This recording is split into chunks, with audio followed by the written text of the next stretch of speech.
All right, respiratory system, we did blood, we did cardiovascular, now we're going to do the lungs. All right, so oxygen, so diatomic oxygen, so it's O2, oxygen connected to oxygen, that's what we breathe in, and then we breathe out CO2. So the opposite happens with plants.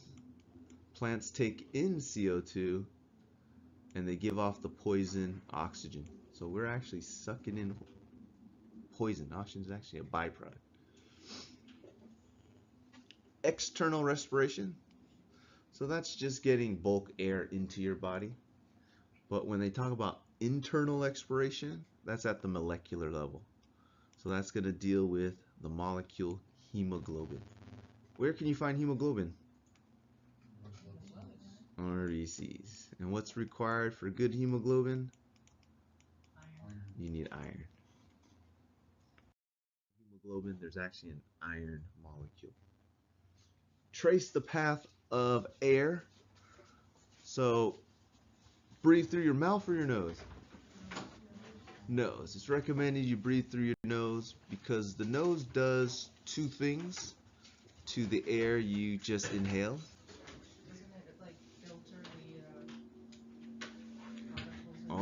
Oh yeah, definitely.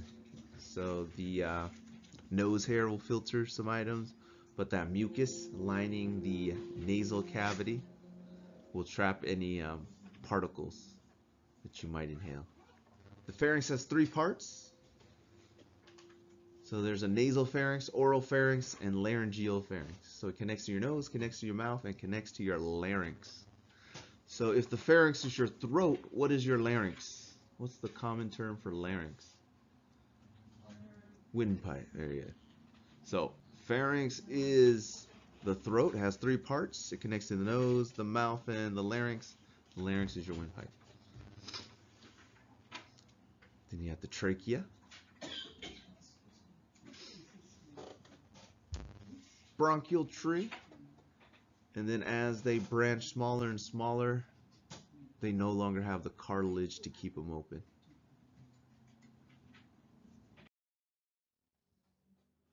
All right, dividing the nasal cavity, you have the septum. Some people, after a broken nose, that septum will deviate to one side or the other, and it pretty much clogs up one side of their nostril. Nasal conchae. So you have very thin bones in your nasal cavity. They're almost tissue thin. And what they do is they increase the surface area to help moisten the air and to help heat the air before it enters your lungs.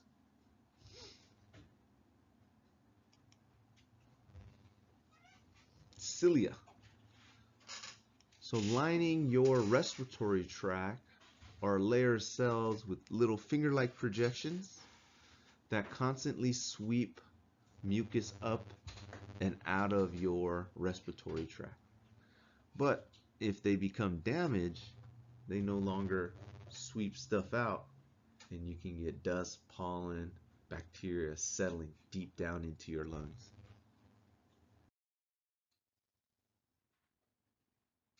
Your sinuses. So we talked a little bit about this, but it's empty, filled with sometimes fluid if they get infected. But they do a couple things. One is they lighten the weight of the skull. If your skull was solid bone, it'd be quite heavy.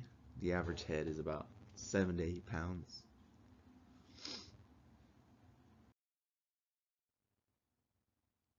What's the first part of the pharynx? Nasal pharynx. And then it connects to the mouth, oral pharynx. And then the third part of the back of the throat is the laryngeal pharynx, right? So the throat connects to all three parts, your nose, your mouth, and the larynx.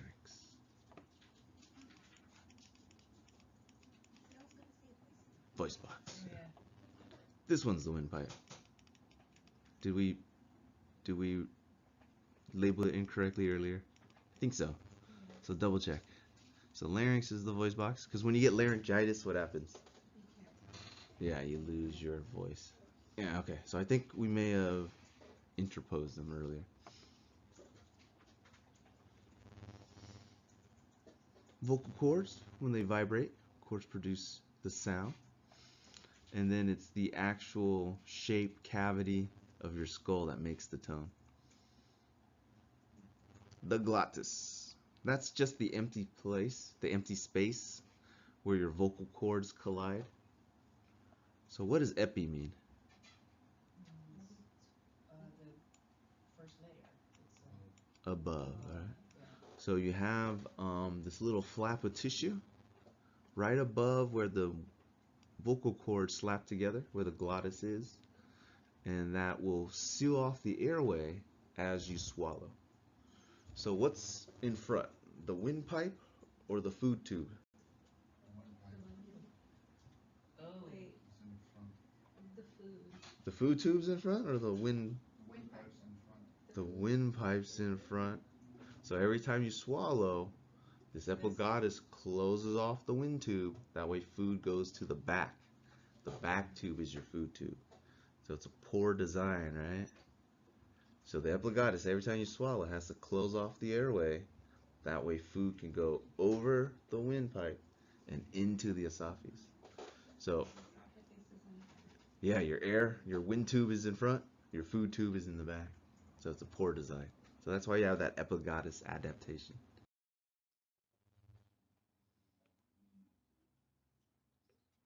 All right, let's trace the path of air through the respiratory system. So the first thing are your nostrils. So they may be referred to as the nares. It's another term for nostrils. Then you're going to enter in the pass through the nasal conchae. So that's what these folds are depicted there. And then you're going to connect to the nasal pharynx, then the oral pharynx, right? And then you have the epiglottis, larynx, and then you have your windpipe. Bronchioles versus bronchioles. So similar to arteries and arterioles, the smaller ones have that ending. So the bronchus, they actually have cartilage. So this white stuff is all the cartilage, and the cartilage kind of helps keep the bronchioles open, because even if the muscles constrict, the cartilage is still rigid enough to keep it open. But down in the bronchioles, there's no more cartilage. So if you have spasms there, right, in the case of asthma or COPD, the airway is going to close completely. Then the muscle of breathing is diaphragm. We'll go to the image to show how we intake air.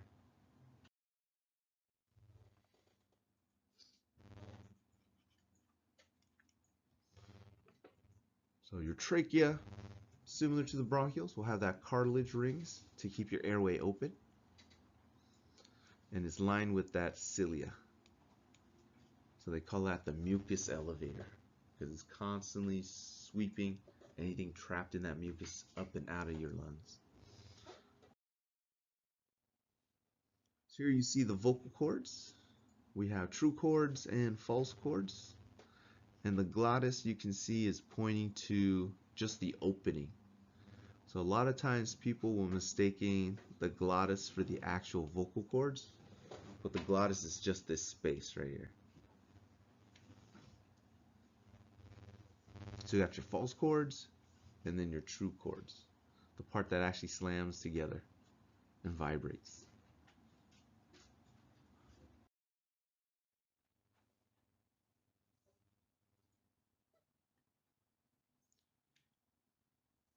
So the bronchioles will contain the cartilage that helps keep them open, whereas in the bronchioles, there's no more cartilage to help keep them open. The blind-ended sacs are called the alveolar sacs. So our lungs just work one way. So air goes into the alveolar sacs and it has to go out the same way. Other animals, the air actually circulates. So as they run or beat their wings, the air circulates instead of going in and out. So that's the actual working tissue. So the gases exchange here in the alveolar sacs, and it's very thin connective tissue and basement membranes, allowing for that diffusion of gases.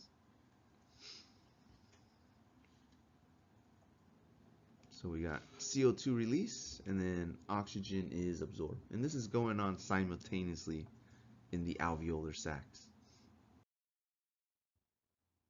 So here's just an image depicting it. Have you guys heard of emphysema? Yes. So what is it? What is it? Smoker's disease. Smoker's disease. But what does it cause? What does it do? It leaves the tar in the lungs, is that what that is? So is it the tar? Is that emphysema? So what is it? We heard about it. We know smokers get it, but what's actually happening biologically? Biologically, it's like your lungs are filling with black smoke. That's just the tar. All right. So in the case of emphysema, you can see how here we have all these intermediate cavities, has a lot of surface area for gas exchange. So when you have emphysema, all these inner areas start to die off, and you're left with just this hollow sac that doesn't have a lot of surface area for gas exchange. So just imagine a balloon, one that's been overstretched, right? And then a fresh balloon, you blow them both up, and if you let them go, which one empties quicker? Yeah, the brand new one. Same thing with emphysema. So, in the case of emphysema, is it hard to get air in or hard to get air out? Hard to get air out. So if you can't get air out, you can't get air back in, right? So these guys will struggle with their breathing. And in worst cases, they have to choose between eating or breathing because it's such a struggle to breathe. Which lung is bigger? Right. The right side. Very good. So 3 lobes there. The left side is a little bit smaller. Why? Because of the heart. Yeah, because of the heart. So it only has 2 lobes. So I asked that question last time. Most likely, which lung would an object end up if you choked on it? Would it be in the right lung or the left lung? What do you guys think?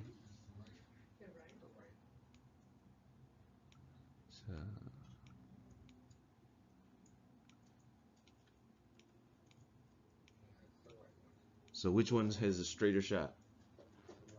The right side or the left side? Right. So here the left side's a little bit bigger. So here the left bronchial kind of makes a sharp turn. But here on the right side, it's kind of smaller, so it just goes straight through. So if you said right side, you would be correct. Pleura. So the pleura just means the cavity where the lungs are. Same convention as the heart. So if I am parietal, where am I against? The organ or the cavity? Cavity. If I'm the visceral, I'm against the organ itself. So the actual layer that's on the surface of the lungs is the visceral pleura. Right? And the membrane that covers the cavity, the lung cavity, that's the parietal pleura. And they both produce a fluid because when the lungs expand and contract, we don't want it to stick against the sides of the chest cavity.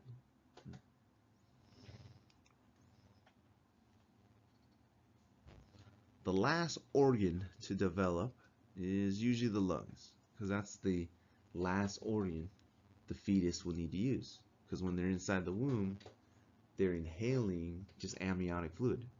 And the lungs don't do any gas exchange. Right?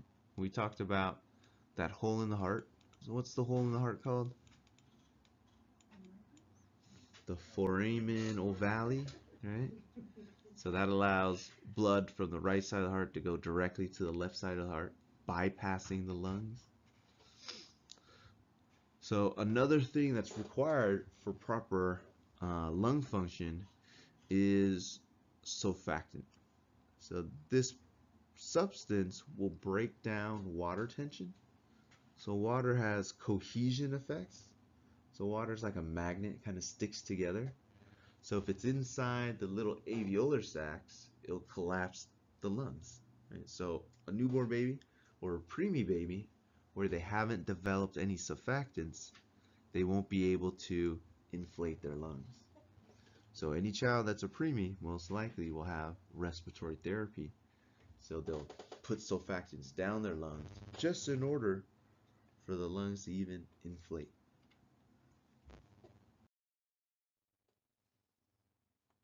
Inspiration.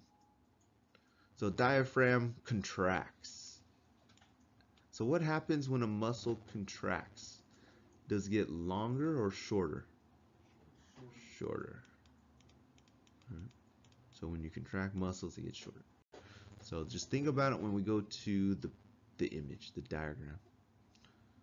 In between rib muscles, they raise the ribs, of course, because you need this cavity to get bigger. As the cavity gets bigger, the volume drops, or sorry, the pressure drops. And that's what allows the lungs to inflate. So it's about 21% oxygen in the atmosphere. How much of it is carbon dioxide?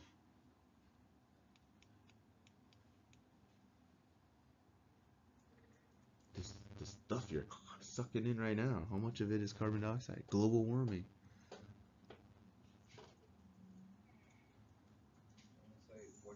40%? Okay, that's a good guess. What do you say, ma'am? Higher or lower? Higher. Higher. Okay, she says higher. How much higher? 41%? We're breathing in 21%. Oxygen. How much of it is carbon Wouldn't it dioxide? be 70% carbon dioxide? Huh. It's a greenhouse, so if it was 70% carbon dioxide, we'd be like Venus. We'd be like 400, 500 degrees. So in our atmosphere, it is way, way less than 1%. So what's the rest of the stuff you're sucking in? Nitrogen. N2. So how much nitrogen is it? The rest of it. So you're mostly sucking in nitrogen. And nitrogen doesn't do anything in our body. It doesn't react in our body. We can't use it from the atmosphere.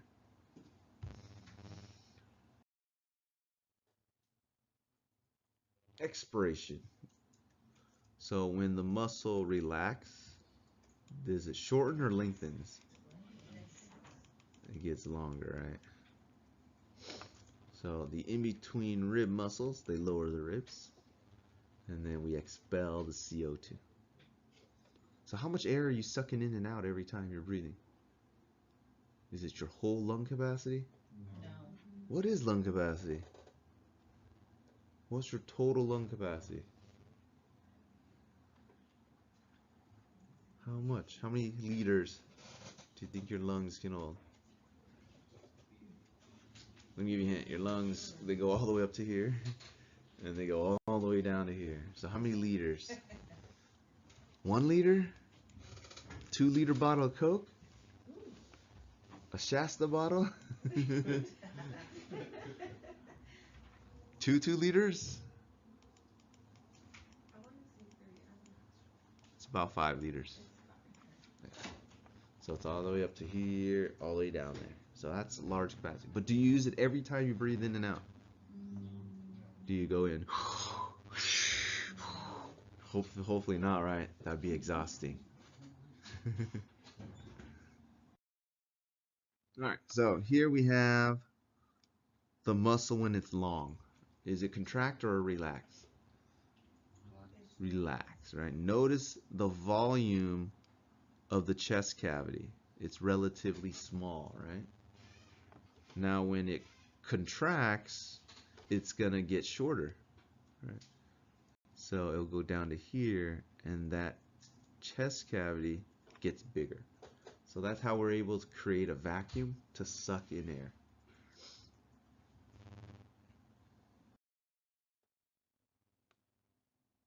Much like cardiac rhythm, cardiac rate, controlled by the brainstem, here also respiration is controlled by the brainstem and the medulla oblongata. What is normal respiration rate? How many breaths per minute is normal? It depends on the person. Normal adult. Normal adult usually about 20. All right. Somebody say higher or lower? Higher, lower? lower. Yeah, a little bit lower. So about 12 to 20 is the big range for an adult. So if it's a child, would you expect that to be in the low end or the high end? High end. Child. Child would be a little higher. And then if you're an elderly person, it might be a little bit lower. Another part of the brainstem, the pons, the rate of the breathing. So we do not have oxygen sensors. Our body has no idea how much oxygen is in our body, but it has CO2 sensors. So if I know my CO2, I know my O2, right? So if my CO2 goes up, I know that this guy must have dropped somehow, right? So basically on CO2 levels, I can predict my oxygen level and adjust accordingly. What is blood pH? 7.4. Our body, our blood pH cannot go outside that range. Right? If it does go outside that range, our body shuts down. We go into a coma. Fear and pain, that's your FFF response, right? Flight or flight response. So definitely you'll be breathing more, getting more oxygen into your system, getting ready to fight or flight. Ooh, inflation reflex.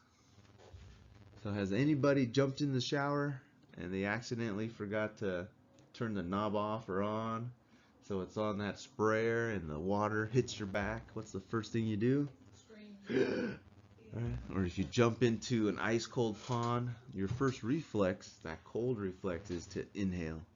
Or sometimes when you have pain, right, it's to inhale. So that could be bad, because definitely if it's like a frozen pond, you don't want to be inhaling as your reflex, because you'll be inhaling the water and suffocate. Air movement. So we cough, sneeze, laugh, cry, hiccup. Why do we have hiccups? It's spasm of the diaphragm. Yeah. So when do we usually get hiccups? Eat fast, or when you drink fast, right? So what happens when you eat and drink? What happens to the airway? It gets closed off, right? So if you keep on eating, keep on shoveling food in your mouth and not taking breaths, your brain goes, hey man, what's going on here? I think I need to take a breath. So it sends a signal to the diaphragm and you get a hiccup, right? So that's how your brain responds. It's going, hey, CO2 is kind of building up here. What's going on with the CO2 levels? Why don't we just make sure the diaphragm's working? It sends a signal and you get that spasm. Yawning we already talked about. Gets air in, oxygenate, and then we stretch. RBCs. So hemoglobin is the blood protein. When it binds with oxygen, it's oxyhemoglobin. Has a reddish color. Now, most of the oxygen is carried, and only a small amount is going to be dissolved in the blood plasma. This is oxygen, O2. The opposite is going to be true for carbon dioxide. Most of that carbon dioxide is dissolved in the plasma. Very little of it is carried on hemoglobin. So when it binds, or carbon dioxide binds hemoglobin, it's carboxyhemoglobin, and it's a bluish tint. And then most of it combines in the plasma, which is mostly water. So do you guys recall CO2 and water, what that makes? Yeah, carbonic acid. So carbonic acid is then do what to the blood pH? Make it go up or down? Yeah, lowers blood pH.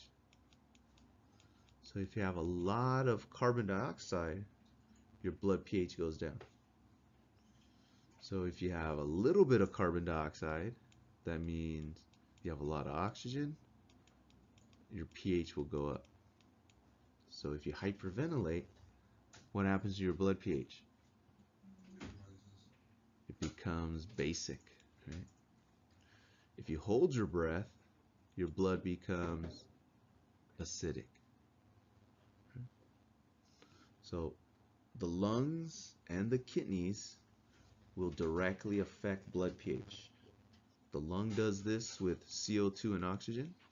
The kidneys do it by directly filtering excess acids and base. So those two organs together will help regulate blood pH.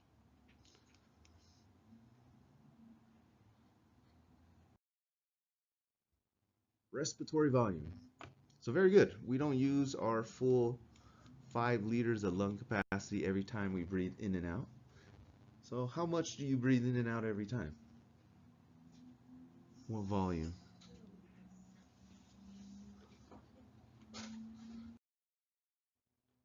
So that's called the tidal volume, and it's not that much. So it's about 100, 150 mLs most of the time. So that's it. You're just breathing in a little bit, out a little bit, in a little bit, out a little bit, in a little bit, out a little bit. Now, if you want to blow out, inhale as much as you can, more than that, that's the inspiration reserve volume. Right? So you're just breathing in a little bit, in and out, a little in, a little out, a little in. And now if you want to blow out everything you can, then that's your expiratory reserve volume. Residual volume. This is the amount, no matter what you do, will always stay in your lungs. So you can try to empty your lungs. You can do that body fat test, body percentage fat test underwater. You have to expel all the air in your lungs, but there'll be some that's left over. That's the residual volume. Vital capacity, that's what you use for breathing every day. And then total lung capacity is these two together. Residual volume, vital capacity, add that together. That's your total lung capacity. Measure those. And you can do a little bit of math, addition and subtraction to figure out tidal volume, total lung capacity, inspiration volume. Snoring, good or bad? Bad for the patient, good or bad for your neighbors? Bad for the neighbors. Even worse. So if you're snoring, you're not breathing. All right, if you're not breathing, that means you're gonna have cardiovascular disease. Very detrimental. I think it's like 4 times likelihood that you'll have a heart attack if you snore. So a lot of things can cause it. So the soft palate, the upper roof of your mouth, there can be just too much tissue blocking the airway. Could be caused by obesity. Sometimes surgery will help. Sometimes machine will help you breathe. Who's affected more? Men. So how many hours of sleep is recommended? 8 hours. Are you guys getting your 7 to 9 hours of sleep? Every day? When is midnight? It's supposed to be in the middle of the night. Why are you guys still up, right? When is midnight? So if you guys are on your screen, then that light is keeping you up. So be careful. All right, let's go through the diseases before we head out, or the list before we head out to break. So inflammation of the nose, so you get that runny nose, seasonal. So are you guys allergic to sperm? Plant sperm? Yes. Yeah. You guys know what that is? Yes. Pollen. That's how plants have sex. They release sperm in the air. And then most people are allergic to it. So they say if you want to stop getting allergies, what do you consume? honey, local honey, and bee pollen. But bees So, probably so you're exposed to the pollen, the plant sperm. You're taking it now, to intentionally to expose yourself to the different allergens in your area. So when it is allergy season, your body's already used to it. They also have like allergy patches. So if you're allergic to peanuts, they'll put a peanut patch on you. That way your body gets used to it and you no longer get the allergy. Asthma, COPD, are they the same thing? no. No. Make sure you do not mix those meds because you can kill somebody if you mix those meds up. So asthma is two things: chronic bronchitis and bronchial inflammation. COPD, bronchitis and emphysema, as we mentioned. Alta ectasis, so a collapsed lung. So you can have a collapsed lung two ways. There can be a hole in the chest or a hole in the lung itself. So you need a complete seal in between the lung and the atmosphere in order for it to inflate. Inflammation of the bronchi, one of the symptoms of COPD. So the other one is emphysema.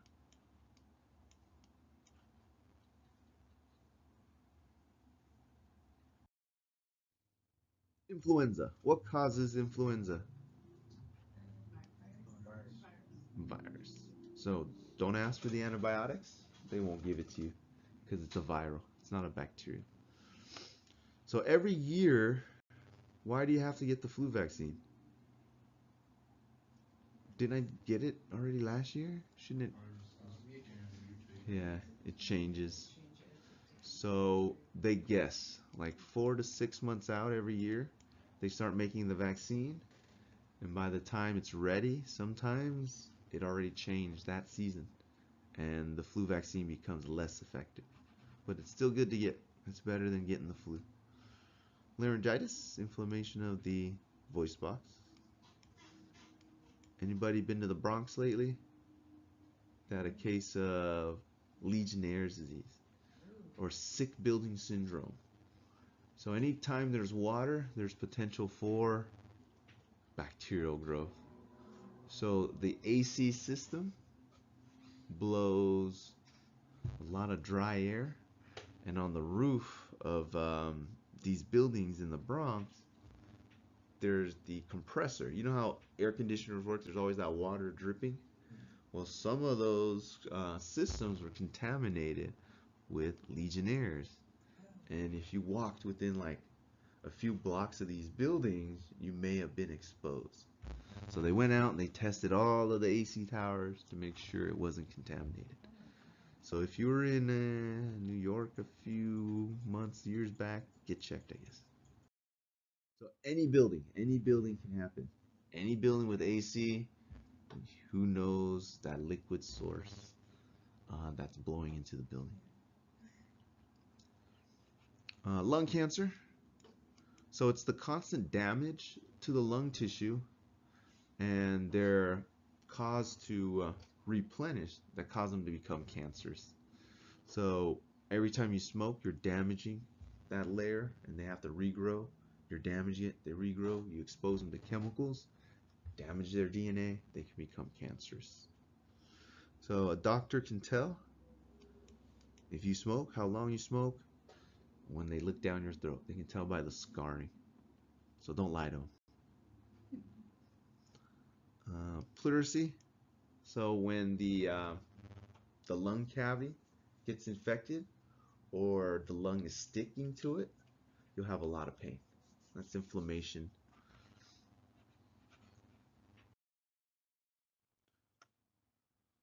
Phleboconiosis. So coni is dust or particles.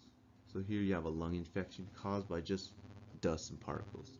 An example is asbestos. Have you guys heard of asbestos? Yeah. What do they use asbestos for? To insulate buildings. Yeah, fire retardant. It used to be like insulation, popcorn ceilings. You guys remember that stuff? And then you guys heard of Raybestos brake pads? Oh. Yeah, they used to use asbestos in brake pads. as well. Pneumonia, pneumothorax, it's collapsed lungs. Fluid in the lungs, pulmonary edema, and then we mentioned a blood clot. If it travels to the lungs, you have a pulmonary embolism. That's a medical emergency. RDS. So the infants with, or premature infants, remember their lungs are not producing that soap. Pretty much surfactant is like soap, it breaks down water tension. So they can have respiratory distress syndrome. And then SARS, it's a viral infection. Think about 10 years ago, there's that big outbreak in Asia. You guys remember? And then I guess they just kept on wearing the masks from then on.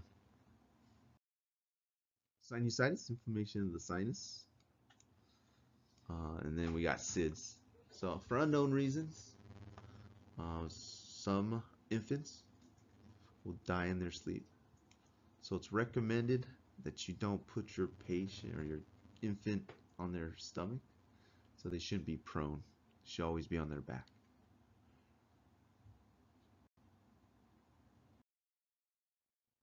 TB. TB used to be called consumption. So in the 20s, you pretty much got it. They didn't have many treatment for it, and you just wasted away. It just robbed you of your strength, your muscle, and you just died. It consumed you. So they called it consumption. Today we have XDR TB. So that stands for extended drug resistant tuberculosis. So all the antibiotics we have no longer works on this guy. So we're reverting back to our 1920s treatment plan. Go home, have a nice life, try not to infect anybody. Wow. So you're working in healthcare, get your screening. We're in an area where you may get exposed. All right, so that ends week 1. We did cardiovascular system, blood, and now the respiratory system.